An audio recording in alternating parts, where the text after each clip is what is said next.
Loans, mortgage loans, business loans సులభంగా government private banks నుండి ఇప్పించబడును. గత వారం 10 రోజులుగా తిరుమల తిరుపతి దేవస్థానంకి సంబంధించి ప్రసాదాల తయారీలో జరిగిన వాడిన కల్తీ నెయ్యి గురించి లాస్ట్ వారం 10 రోజులుగా రాష్ట్రం మొత్తం ఒక రకమైన భయాందోళన ఒక ఎత్తైతే వెంకటేశ్వర స్వామికి అపచారం జరిగింది అని ప్రతి గుళ్ళలోనికి కూడా వెళ్ళి పూజలు చేసే పరిస్థితి కూడా మనందరం చూసాం.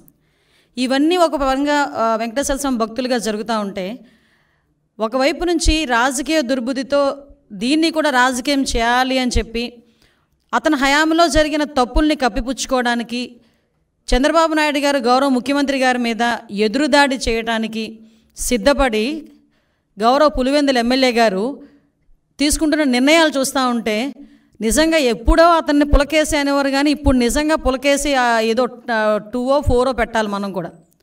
ఎందుకు ఈ మాట చెప్తున్నానంటే, ఇదే జగన్మోహన్ రెడ్డి కల్తీ నెయ్యి వాడారు అని చెప్పి చంద్రబాబు నాయుడు గారు గౌరవ ముఖ్యమంత్రి గారు చెప్పిన తర్వాత బయటకు వచ్చి చంద్రబాబు నాయుడు గారి మీద ఎదురుదాడి చేయటం కూడా మనం చూసాం.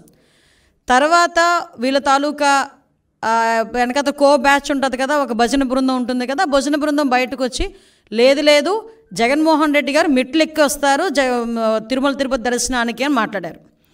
అది కట్ చేస్తే కాదు, నా కాలినడకని కాదు, దర్శనానికి వస్తారు అన్నారు.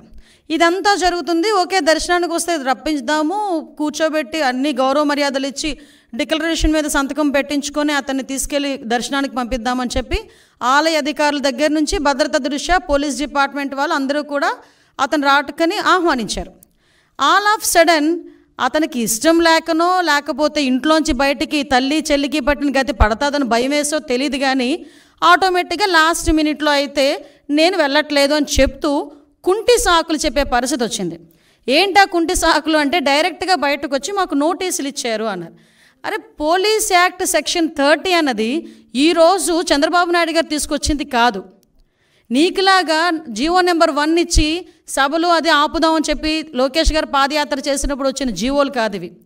పోలీస్ యాక్ట్ సెక్షన్ 30 అన్నది ఎప్పుడైనా శాంతి భద్రతలకు విఘాతాలు కలుగుతాయి అనుకునేటప్పుడు డిపార్ట్మెంట్ వాళ్ళు రెగ్యులర్గా ఇచ్చే నోటీస్ అది. ఆ నోటీస్లో చాలా క్లియర్గా వైఎస్ జగన్మోహన్ రెడ్డి గారు ఆంధ్రప్రదేశ్ మాజీ ముఖ్యమంత్రి 27/9/24, 28/9/24 తేదీల్లో తిరుపతి తిరుమల పర్యటించనున్నారని ప్రభుత్వ అధికారిక సమాచారం ద్వారా తెలిసినది. ఈ పర్యటనలో శ్రీ వైఎస్ జగన్మోహన్ రెడ్డి గారు తిరుమలలో శ్రీ వెంకటేశ్వర స్వామి వారిని దర్శించుకోనున్నారు.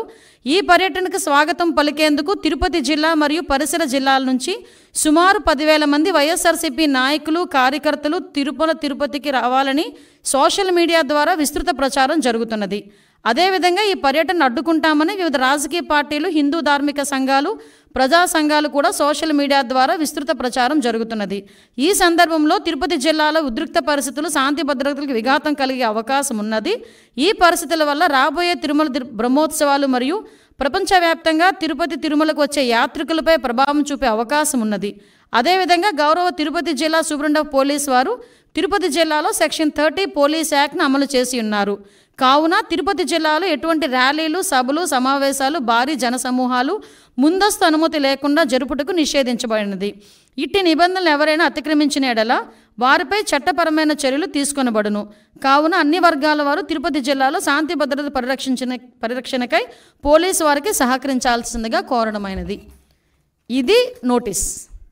దీన్ని నిన్న కావాలని 10 సార్లు చూపించి ఇందులో అతనికేదో నోటీసులు ఇచ్చామని చెప్పి మాట్లాడి ప్రజలకి ఒక రాంగ్ పర్సెప్షన్ క్రియేట్ చేయడానికని చాలా విశ్వ ప్రయత్నాలు చేశాడు జగన్మోహన్ రెడ్డి. నేనేమంటానంటే, జగన్మోహన్ రెడ్డికి సూటిగా అడుగుతున్నా, జగన్మోహన్ రెడ్డికే కాదు వాళ్ళ తాలూకా నాయకులందరికీ కూడా, ఒక్క బైండ్ ఓవర్ అయినా మేము చేసామా? ఒక్క నాయకుడినైనా హౌస్ అరెస్ట్ చేసామా? ఒక్క నాయకుడినైనా ప్రివెంటివ్ అరెస్ట్ చేసామా? ఒక్క నాయకుడి ఇంటి దగ్గర పోలీస్ పహారా ఏమైనా ఉందా? కనీసం ఎక్కడైనా మీకు ఆయన ఎయిర్పోర్ట్లో నుంచి దిగిన తర్వాత మళ్ళీ అక్కడికి వెళ్ళినంత వరకు కూడా అతనికి భద్రత నిమిత్తం ఉండే పోలీసులు తప్పించి పోలీసులు భారీగా మోహరించిన పరిస్థితులు ఏమైనా ఉన్నాయా?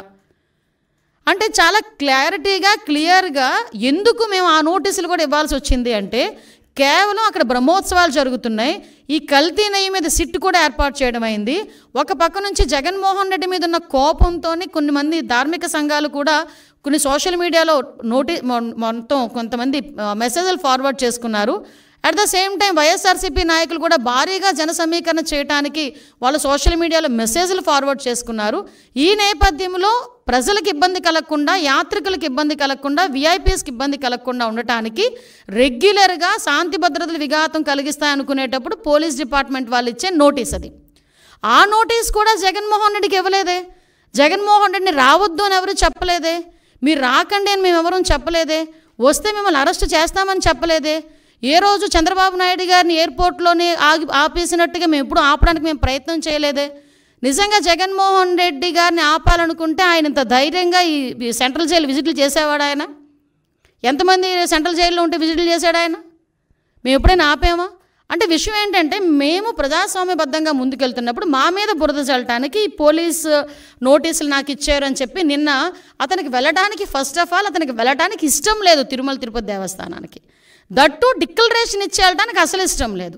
మళ్ళీ నేను నొక్కి పెడుతున్నా, డిక్లరేషన్ వన్స్ ఇచ్చి కనుక ఆయన టెంపుల్లోకి వెళ్తే వాళ్ళ ఇంట్లో తల్లికి చెల్లికి బట్టిన గతి అతనికి పడతాదేమో అన్న ఉద్దేశంతో అతను వెళ్ళడం మానేశాడు. ఆ మర్మం ఏంటో మీరే గ్రహించండి.